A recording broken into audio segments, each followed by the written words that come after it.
ओम नमस्ते रुद्रमन्यवहुतो दैववे नमः मुदते नमः याते रुद्रशिवा तनोरघोरा पापकाशिनी दयानस्तनुवा सन्तमया गिरिशन्दाभिधाकसे दामिकों गिरिशन्दहते दुर्गस्तमे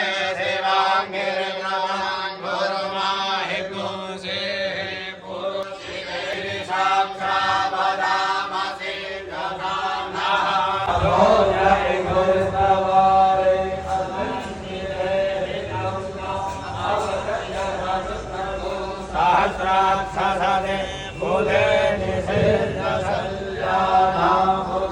शिवो नः सुमना भव नमस्कार विष्णुर्चक्रनेत्रे धामेगधे पदमासमूढमस्य श्री पद्मना गोधाम की जय जय श्री राधे श्याम नमः पार्वती पतये हर हर महादेव। हरिशरणम परम पूज्य प्रातः स्मरणीय शिव स्वरूप पूज्य दादाजी महाराज के युगल चरणों में सादर वंदन। दादाजी की संपूर्ण पावन परंपरा को सादर वंदन प्रणाम। उसी परंपरा में विराजमान पूज्य सरकार के चरणों में सादर वंदन प्रणाम। हमारे मध्य आज विराजे षडदर्शन साधु समाज के अध्यक्ष हैं पूज्य श्री मंगलदास जी महाराज त्यागी जी, उनको सादर वंदन प्रणाम निवेदित करते हैं। पूज्य पिताजी महाराज एवं श्री विवेक जी महाराज हम सबके मध्य पधारे हैं, उनको भी खूब खूब वंदन। दरबार में खूब खूब आपका स्वागत है, वंदन है।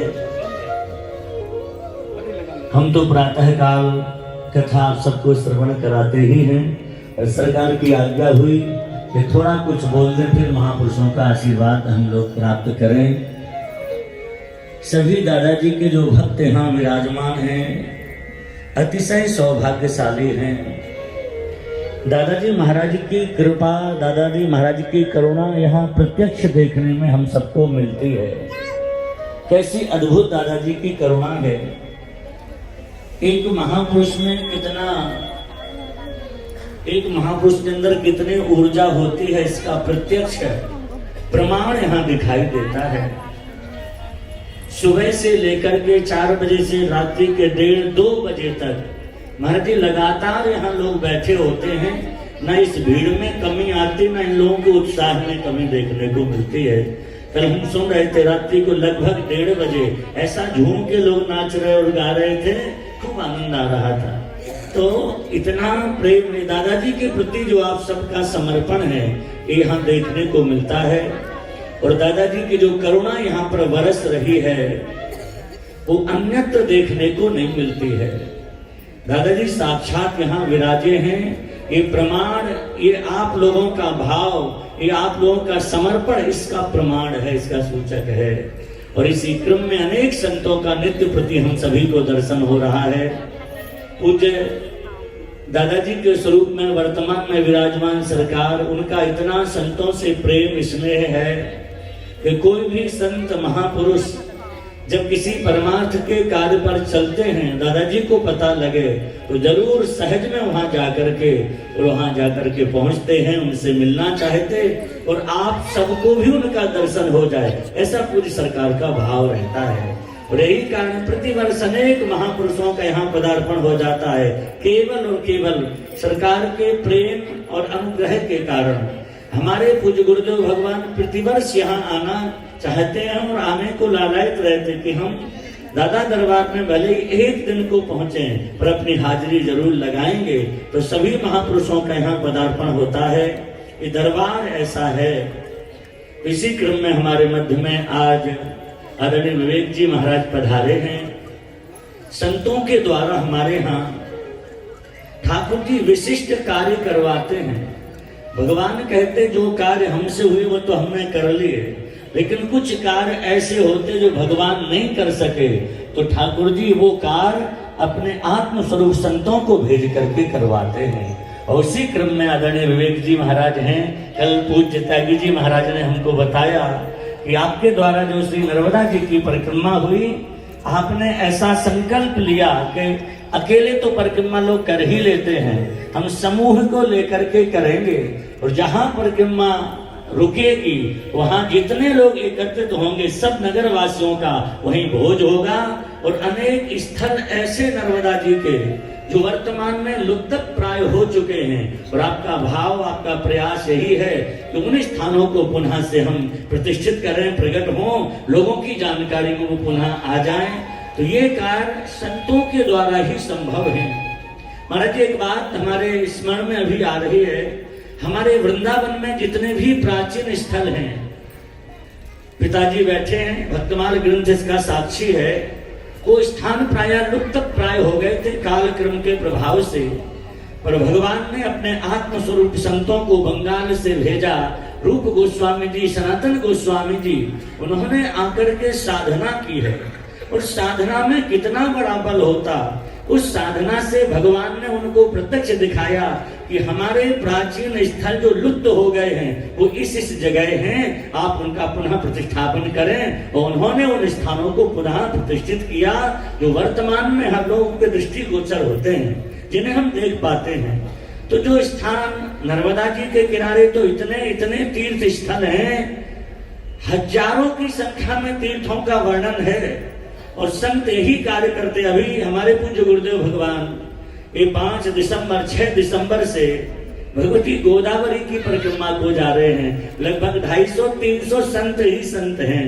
महाराज जी व्यस्त रहते इसलिए पैदल तो नहीं हो रही, पर महाराज जी का भाव है गोदावरी जी के उन स्थलों का स्मरण किया जाए तो लगभग 15-20 दिन की यात्रा है। जगह जगह गोदावरी के निकट जो तीर्थ हैं, पुराणों में जिनका वर्णन है, महाराज जी का भाव है उन तीर्थों तक हम लोग पहुंचे और जो प्राय वर्तमान में दृष्टिगत नहीं है उनको पुनः से प्रतिष्ठित करके लोगों को उन तक पहुंचाने का प्रयास किया जाए। तो वही कार्य आपके द्वारा हो रहा। हम जो कह रहे तो उन संतों ने वृंदावन के अनेक तीर्थों को पुनः प्रकट किया। ऐसे ही आपका प्रयास है कि भगवती मां नर्मदा की परिक्रमा बहुत लोग करते। कल पूज्य श्री मंगलदास जी महाराज ने हमको बताया कि परिक्रमा के पथ का भी सही से लोगों को पता नहीं है। तो महाराज जी की आधुनिक शिक्षा भी बहुत उच्च श्रेणी की है, इसलिए आपने एक ऐप तैयार किया है, उसके माध्यम से वो संपूर्ण स्थल नर्मदा जी की परिक्रमा की संपूर्ण जानकारी उसके माध्यम से हम सबको प्राप्त होती है। तो महाराज जी पधारे हैं। पूज्य सरदर्शन साधु समाज के जो अध्यक्ष है महाराज जी, वो उनकी सरलता भी बड़ी विलक्षण है।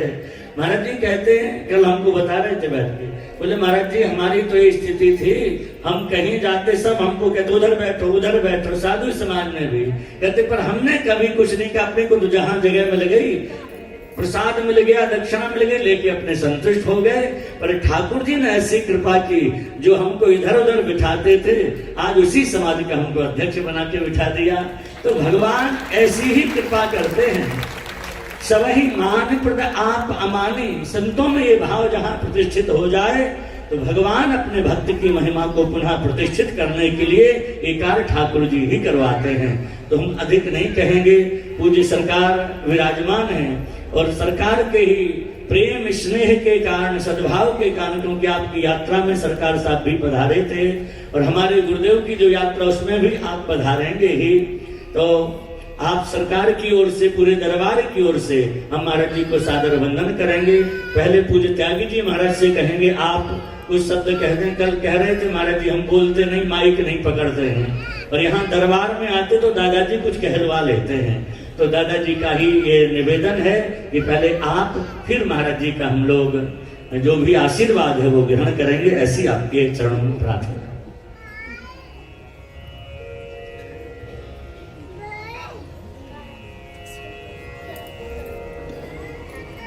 बोलिए ओंकार महाराज की, नर्मदा मैया की।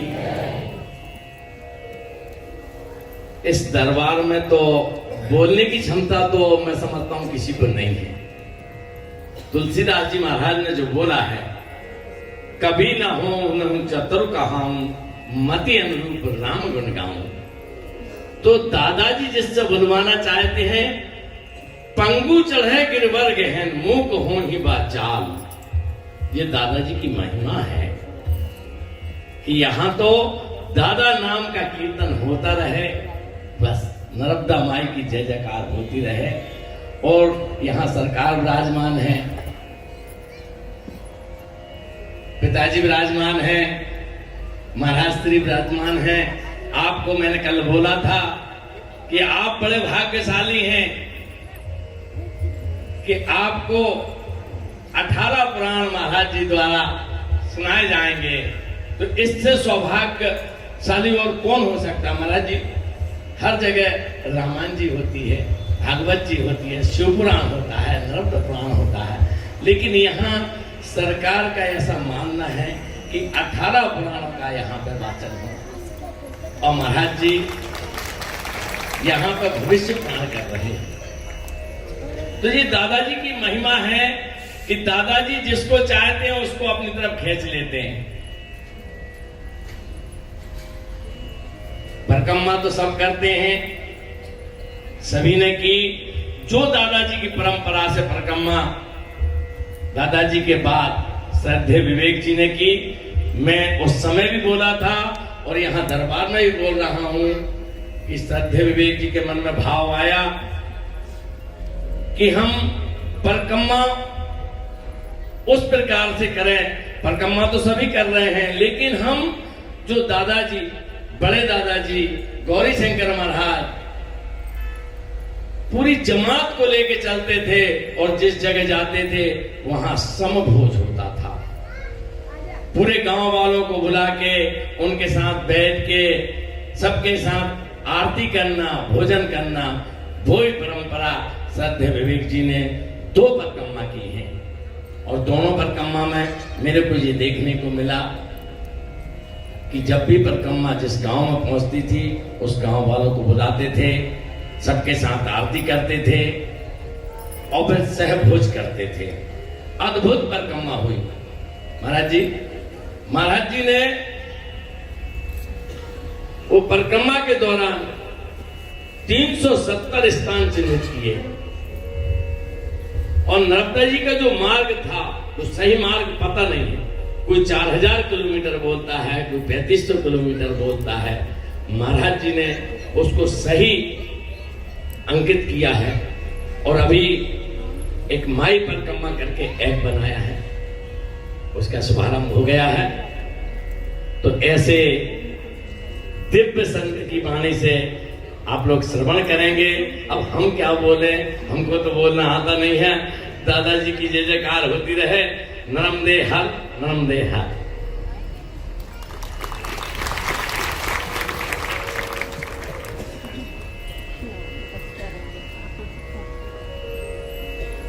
ओंकार महाराज की, बबलेश्वर महाराज की, नर्मदा मैया की, बोले श्री गौरी शंकर महाराज की, बोले श्री बड़े दादाजी की, बोले श्री छोटे दादाजी की।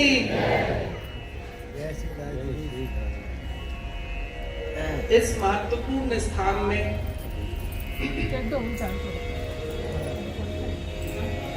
यहाँ पर मेरा गला थोड़ा खराब है,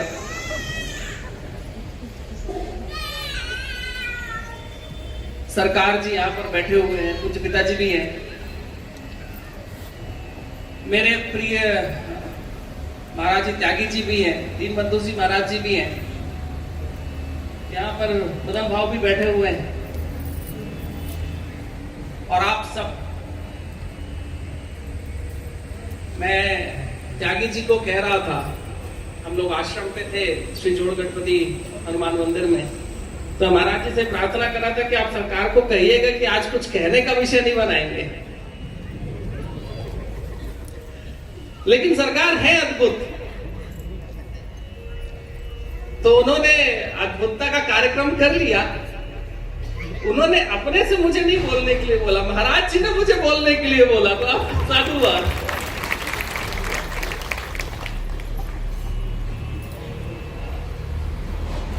कुछ सरकार जी परिक्रमा में अभी पिछले साल जब मैं परिक्रमा, इसी साल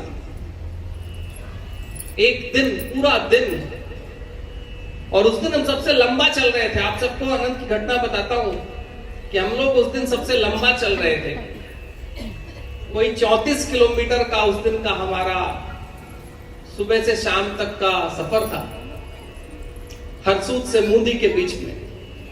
तो मैंने सोचा कि महाराज जी दोपहर का प्रसाद पाएंगे और संभवतः मैं उनको आराम के लिए कहूंगा कि महाराज जी आप 1 घंटे 2 घंटे विराम कर लें। जब तक ये विराम करेंगे मैं थोड़ी चाल बढ़ा के आगे पहुंच जाऊंगा, क्योंकि 34 किलोमीटर का सफर और जो हम जिस हिसाब से चलते थे, तो घटना होती सुबह निकले महाराज जी के साथ, बढ़िया देवताओं के अद्भुत सहस्त्र नाम के साथ हम निकल रहे हैं। बहुत सारे महाराज जी के भक्त मंडली थी। दोपहर का समय आता है और उस दिन की घटना है, आपको उस घटना से बता रहा हूं कि गुरु होता क्या है। एक बहुत अच्छा शास्त्र में एक श्लोक आता है, खंड मंडलाकारम व्याप्तम येन चराचरम तत्पदम दर्शितम येन तस्मै श्री गुरुवे। बस इसकी परिभाषा आपको कह रहा हूं आज कि दोपहर का समय हुआ और देखिए माई की कृपा देखिए और माई का आनंद देखिए कि उस दिन भोजन की, मेरा एक व्रत रहता है कि मैं कभी भी माई की परिक्रमा में हूं तो हम भोजन कच्चे में दोपहर का पाते हैं, क्योंकि मैं थोड़ा बहुत ध्यान रखता हूं कि माई की परिक्रमा में नियम क्या होने चाहिए। ऋण को बड़ा नियम है, तो हम कच्चे में भोजन पा रहे थे। कच्चे में भोजन की जगह मिलती एक बैम्बू का एक जंगल सा होता है, वही एक जगह मिलती है कच्ची, जहां पर कहीं पर प्रसाद दोपहर का हो सकता है। कांटे साफ किए जाते हैं। मैंने फिर भी सोचा कि चलिए हमारा तो रोज का काम है, भोजन पा लेंगे। तो मैंने अपने सारे लोगों से कहा था कि थोड़ा देखना, हो सकता है थोड़ा टेबल की व्यवस्था कर लेना, अगर उनको नीचे बैठने में परेशानी होगी तो अपने को। तो उन्होंने पूरी व्यवस्था करते हुए, हमारा जो कैंप चलता था साथ में, वहां से टेबल आती है, चेयर आती है। अब महाराज जी को तो हम जानते थे, महाराज जी हमको हमेशा कहते कि पीछे हमेशा खड़ा हूं, साथ में चलूंगा नहीं, तुम चलो, मैं पीछे खड़ा हूं, बाकी चीजें मैं देख लेता हूं। तो महाराज जी साथ में चले थे, फिर महाराज जी की चप्पल बिगड़ गई, तो महाराज जी गाड़ी पे हो गए, अब बचे हम दोनों। अब हम लोग भोजन करने के लिए वहां पर रुकते हैं उस बैम्बू के जंगल में। भोजन होता है धीरे धीरे। मैं महाराज जी से आग्रह करता हूं कि महाराज जी आप विश्राम करिए, जब तक आप विश्राम से उठेंगे आपका चाय पानी आएगा, तब तक मैं 1 घंटे का सफर कर चुका होऊंगा। बोले नहीं चलेंगे तो साथ में। अब मेरे मन में धर्म संकट, मैं बोला ये तो बच गए हैं, तो हमको चलना है अभी 15 किलोमीटर और। अब 15 किलोमीटर चलना यानी कि 34 किलोमीटर। फिर महाराज जी कह रहे हैं कि नहीं शाम में तो मैं रवाना भी हो जाऊंगा आरती करके। मैं बोला आज महाराज जी और मैया ने दोनों मिलकर अच्छी परीक्षा ले रहे हैं। महाराज जी तो एक दिन के लिए आए हैं और मुझे धीरे धीरे अगर चलना पड़ा तो रात की आरती क्या 8 बजे होगी। मैं विचार कर रहा हूं। महाराज जी इतने में 2 मिनट का विश्राम करते हैं, बोलते हैं चलो अब चलना है अपने। हम दोनों फिर से निकल चलते हैं और बड़ी कड़क धूप चल रही है उस समय पे। हम शाम में 6 साढ़े 6 के आसपास मूंदी पहुंचते हैं। महाराज जी आरती करते हैं और 34 किलोमीटर की उस सबसे कठिन पिछले 10-15 दिनों की परिक्रमा के दिन के बाद हम जब पहुंच जाते हैं और महाराज जी जरा सा भी शक्ल नहीं करते, कहते कोई बहुत ज्यादा मैं थक गया। बोले मुझे बहुत आनंद आया कि दिन भर आज आपके साथ परिक्रमा में मैं था। ये गुरु होता है। गुरु आपकी परिभाषा है। गुरु आपकी परिभाषा क्यों है? क्योंकि गुरु उदाहरण है। वो अपने जीवन में ऐसे उदाहरण आपके सामने लाता है कि आपके जीवन की परिभाषा गुरु बन जाए। गुरु हमारे आचरणों में कैसे आता है? क्योंकि जब गुरु उदाहरण बनता है तो वही हमारे आचरण में उतरता है। महाराज जी का वो पैदल चलना केवल स्वयं के लिए नहीं चलना था, वो उनके और कई ऐसे भक्तों के लिए चलना था जिनको वो बिना कहे परिक्रमा के नियम बता के चले गए। ये गुरु होता है। क्योंकि वो अकेले तो नहीं थे, साथ में और भी कुछ जवान बच्चे भी थे। उनको भी पता चल गया कि माई की परिक्रमा होती क्या है। परम श्रेष्ठ गौरी शंकर महाराज जी, धूनी वाले दादाजी, छोटे दादाजी की परिक्रमा जो परिक्रमाएं उनने की थी उसका आधार क्या होता है। गुरु हमारे आचरण, हमारी परिभाषा, हमारे जीवन का संदर्भ बनते हैं। कैसे संदर्भ बनते हैं? संदर्भ ऐसे बनते हैं कि जब वो दिन भर की उस पूरी घटना के बाद भी शाम में अपने चेहरे के ऊपर शिकन नहीं आने देते, तो हमको एक बात और बताते हैं कि हमारे जीवन का संकल्प हमारा नहीं, उस परमात्मा का है। अगर परमात्मा के संकल्प से आप जीवित हो तो बाकी सब कुछ चल रहा है। शिकन का क्या फर्क पड़ता है? कहां से शिकन आएगी? किस बात की शिकन आएगी? किस बात की कमजोरी आपके चेहरे पे आएगी? क्योंकि जब आप कुछ कर ही नहीं, परमात्मा ही कर रहा है, परमात्मा ही करा रहा है, तो करते रहो ना, चलते रहो ना। उस उम्र में 34 किलोमीटर की यात्रा, मुझे लगता है वो बहुत कुछ उन लोगों को सिखा के चली गई जो उस दिन हमारे साथ चल रहे थे। गुरु अपने जीवन से संदर्भ प्रस्तुत करता है। गुरु हमको जीवन का आधार देता है। गुरु क्या है? गुरुत्व है, आधार देता है, हमको वहां तक ले जाने की कोशिश करता है जहां तक उसके जीवन का स्वयं का प्रतिबिंब है। अगर हम वहां तक जाने की चेष्टा कर पाए तो हम गुरु के उस आधार तक भी पहुंच सकते हैं जिन्हें हम परमात्मा का अंश, आधार कहते हैं। यही गुरु करता है। आज हम जिस गादी पर बैठे हुए, जिस क्षेत्र में बैठे हुए हैं, हम एक परंपरा में बैठे हुए हैं। परंपरा, गुरु परंपरा में बैठे हुए। और ये परंपरा क्या है? ये परंपरा ही तो हमको हमारे आधार से अंदर का आधार देती है। गुरु हमारे जीवन का आधार प्रस्तुत करता है। अगर उस आधार को हमने देख लिया तो वहां तक की यात्रा करा सकता है जहां की यात्रा हम सबको करनी है। गुरु हमारे यात्रा का, जो कहते हैं ना, एक शब्द आया है अधिकारी। अब उसके मीनिंग बहुत अलग हो गई, लेकिन गुरु हमारी अपनी जीवन की यात्रा का अधिकारी है, क्योंकि हमको वहां तक लेकर जाता है जहां तक ले जाने का संकल्प परमात्मा का हमारे इस जीवन में है। हम अगर अपना साथ दे दें तो, हमने अपना साथ दे दिया, अपना हाथ दे दिया, तो पूरा हमारे जीवन का अधिकारी बन जाता है, हमको वहां तक लेके जाता है जहां तक हमको जाना है। गुरु कहते एक शब्द आया हुआ है, हम उस शब्द को रोज सुनते हैं। मैं उस शब्द का कई बार लोगों के बीच में कहता हूं कि गुरु क्या है? गुरु हमारे अंदर से हमारा आविष्कार है। मेरी बात समझिए, गुरु वो है जो हमारे अंदर से हमारा आविष्कार करता है, एक ऐसे व्यक्ति को जन्म देता है जो कल तक हमारे अंदर नहीं था, क्योंकि वही सृजन का अधिकारी है। गुरु हमारा सृजन का अधिकारी है, हमारे अंदर से वो आविष्कार करता है। और इसीलिए गुरु परमात्मा है, क्योंकि परमात्मा सृजन का आधार है।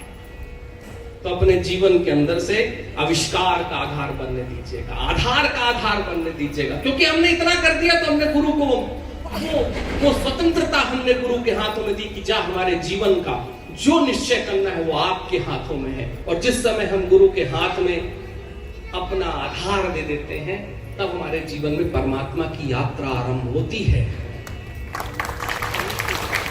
वही है जो हमको परमात्मा की यात्रा करा सकता है, क्योंकि परमात्मा के अंश से, परमात्मा के अनुभव से गुरु ने जीवन का वो जो हम परंपरा कहते हैं, वो परंपरा क्या है? वो परंपरा है परमात्मा के अनुभव को जीवन में लाते लाते एक गुरु से दूसरे गुरु तक कहीं कोई एक ट्रेडिशन चलता है, परंपरा चलती है। तो गुरु ही है जो हमको कहीं परमात्मा के अनुभव में लेके जा सकता है। तो गुरु ही है जो हमारा आविष्कार करता है। और अगर हमने गुरु को अपने अंदर से आविष्कार करने दिया, तब जीवन में सृजनात्मकता घटित होगी, और वही सृजनात्मकता परमात्मा है। मैं कुछ कहने के लिए नहीं आया था आज, लेकिन इस महत्वपूर्ण स्थान पर जो माई ने, जो भगवान जी ने कहलवाया, मैं मजाक मजाक में कह रहा था। असल में क्या है कि कुछ एक संत है मेरे जीवन में जिनके साथ में बहुत आनंद में हो जाता हूँ, दोनों आपस में फिर वैसे ही मजाक कर लेते हैं जैसे कुछ लोग आपस में, आप लोग अपने जीवन में करते होंगे। तो मैं महाराज जी के साथ बहुत आनंद ले लेता हूँ, हम दोनों आपस में बहुत। तो मैं महाराज जी को कह रहा था, महाराज जी आशीर्वचन वाला बात नहीं, आधा अधूरा कार्यक्रम नहीं करेंगे, कार्यक्रम करेंगे तो पूरा करेंगे, केवल वचन नहीं देंगे, वचन के बाद भी बहुत कुछ करेंगे।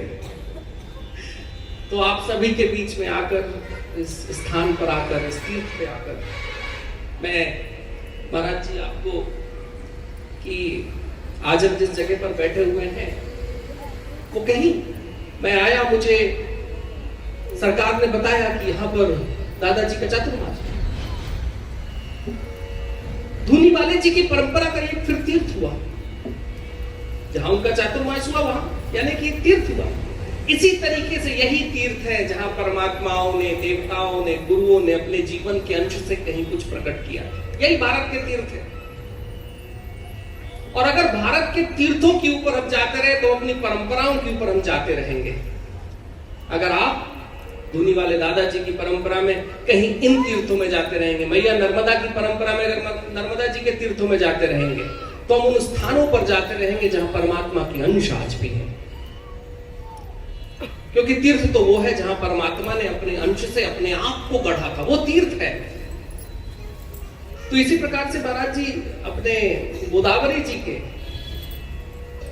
कोई पद्म पुराण से, असल में पुराण की घटना इतनी बढ़िया है और मैं तो चाहता हूं, मुझे जो महाराज जी ने कहा कि 18 पुराण होने चाहिए, और मुझे लगता है हर वर्ष एक कोई पुराण की कथा हो, क्योंकि पुराणों की कथा चल रही है तो अपने तीर्थों की कथा चल रही है।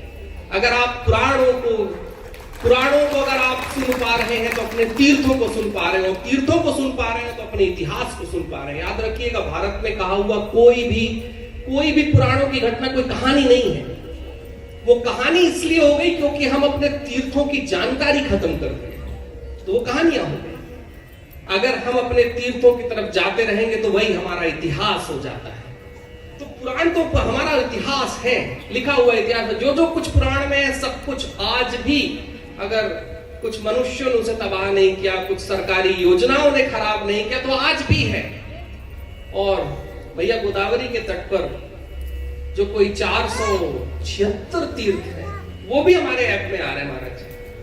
और आप लोग यात्रा पे जा रहे हैं तो मैं तो उसकी लोकेशन प्राइवेटली आपको भेज दूंगा कि नासिक में, त्र्यंबकेश्वर में, और नासिक और त्र्यंबकेश्वर से लेकर जहां गोदावरी जी मिलती है वहां तक के तीर्थों को मैंने खोजा है। और मैं आपको प्राइवेटली ये लिंक जरूर भेजूंगा, क्योंकि जब वो एप्लीकेशन में आएगा तब आएगा, लेकिन आप लोग यात्रा में जा रहे हैं तो उन सारे तीर्थों के दर्शन करेंगे तो मुझे आनंद आएगा। तो एक मैं महाराज जी से आग्रह भी कर रहा हूं, और बड़ी अच्छी है कि 18 पुराण इस धाम में पुराण चलते रहे, हमारे तीर्थों की कहानी चलते रहे महाराज जी, तो बहुत बड़ा सदभार एक हो जाएगा लोगों के बीच में, जो लोगों को तीर्थों के बारे में पता होगा। अगर हमारे तीर्थ हैं तो हमारी साधना जीवित है। याद रखिएगा, तीर्थ हमारी साधना है, क्योंकि तीर्थ हमारी परंपरा है, परंपरा हमारे गुरु है। अगर तीर्थ जीवित है तो हमारे गुरु परंपरा भी कहीं आधार में है। तो महाराज जी आपको बहुत बहुत मैं आग्रह के साथ कहता हूं कि बस ये पुराणों की कथा चलती रहे तो यहां बहुत आनंद होगा। और इस परम धाम में आके बहुत आनंदित हूं। अंत में यहाँ पर बैठे हुए आप सभी के साथ और आप सभी के अंदर बैठे हुए परमात्मा को प्रणाम करता हूं। नर्मदे।